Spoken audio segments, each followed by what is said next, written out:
How's it going, everybody? Today I want to talk to you about supercharger pulley alignment and what you can do to achieve that. First of all, I'd like to apologize for the way my voice sounds. I've been sick, so there might be some parts of the video where I don't sound as bad. It's because I have been filming this for like 2 weeks, or trying to.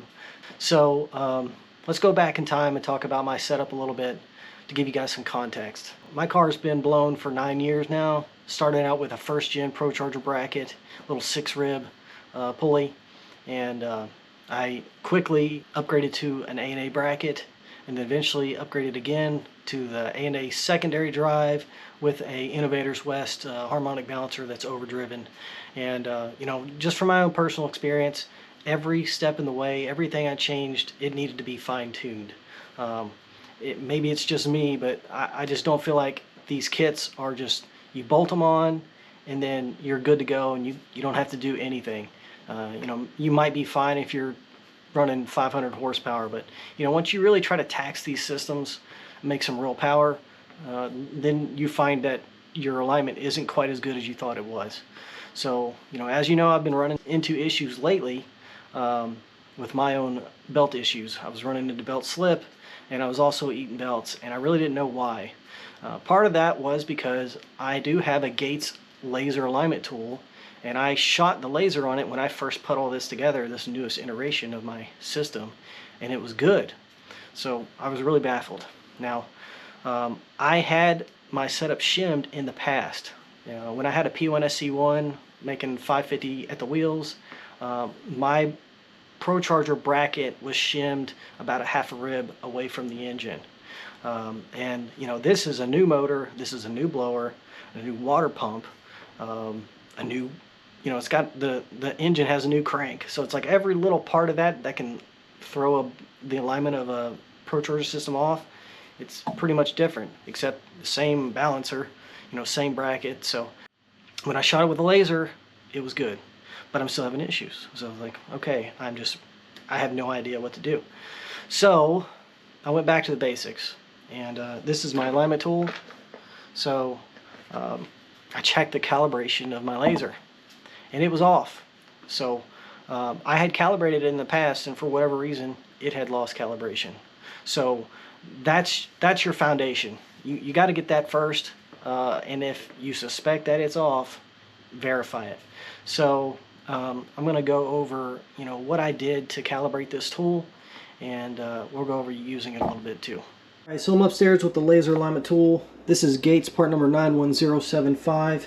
You have two major parts of this. You have the part that holds the laser, and then you have the target base, both of which will rest on top of pulleys. And this little plastic thing, this is the calibration template that it comes with. I'm not the biggest fan of it. It's okay for vertical alignment, but when you're trying to get it horizontally aligned, it's basically worthless, and I'll show you why. If we turn this laser on, and you can see it moving down there, there's quite a bit of slop in this channel that it sits in. So it's just not real precise. It might be okay for, normal mechanic stuff, but for a high horsepower blower car, that's just not good enough. So I'm going to show you what I do to get this thing really, really dialed in. So I've got a 2-foot level here. I have these little weights resting up against it so it doesn't easily move on me. I've got the target set up in a line with the laser. Okay, so what you're going to do is you're going to rest it up against the level very gently, and then just start pulling it to the rear. Now, if you have proper calibration, you won't have side-to-side movement. It'll stay right there in the center, and it looks pretty much dead on to me, so that verifies that I have good, proper alignment. So we went over how to check the calibration. Now I'm going to show you how to adjust it. Now, there's a really good chance you're going to need to adjust it, even though these are supposed to be calibrated from the factory. This is my second unit, and neither one of them were even close. So the first thing is you're going to be checking for tilt. If the laser is off to the side like that, then you want to unscrew these and rotate this, okay, and then lock it back down.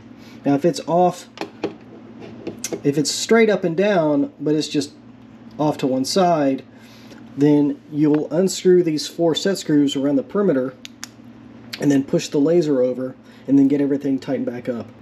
That's easier said than done. You're probably going to have to mess with it a little bit, and you're probably going to get better as you go. Those are just my techniques. If you guys have some really good techniques to do this easier, don't hesitate to let me know.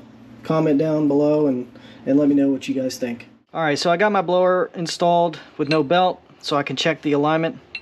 I'm going to put the laser alignment tool right here in the center of the blower pulley, shoot it down. So I hope you guys can see this.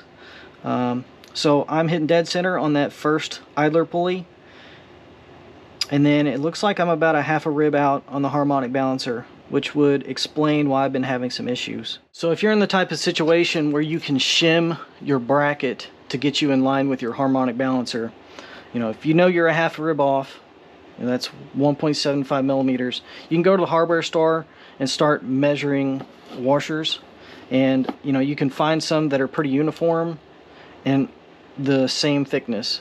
These are about 1.78, and I got 4 to match. So we're going to install those and see where that puts us. Alright, so I've got the blower installed with my shims. I've got the laser alignment tool on the center of my pulley, my blower pulley, and right off the bat I can see it hitting dead center on the center peak on the harmonic balancer. So that's very exciting. I was really hoping I wouldn't have to shim this like I did in the past, but oh well, it is what it is. Alright, so as I wrap up the video here, I just want to reiterate, don't assume that your laser alignment tool is calibrated, even if it was you that calibrated it in the past. You know, mine had been sitting around for a couple of years. I didn't drop it or anything like that, but for whatever reason it had lost a half a rib of calibration. I assumed that the tool was still calibrated, and I end up in reality being a half rib off because my alignment tool was a half rib off. So just verify that, start there with your base, make sure your calibration is good on your laser alignment tool, and then you can actually start troubleshooting your setup. So I'm hoping this video was helpful to somebody out there. If it was, definitely leave me a like and consider subscribing. Leave me a comment if you got anything to add. If you have any questions, if you have any video suggestions, let me know down in the comments. Appreciate your feedback, and I read everything. So hope this video finds you well. Take it easy, guys.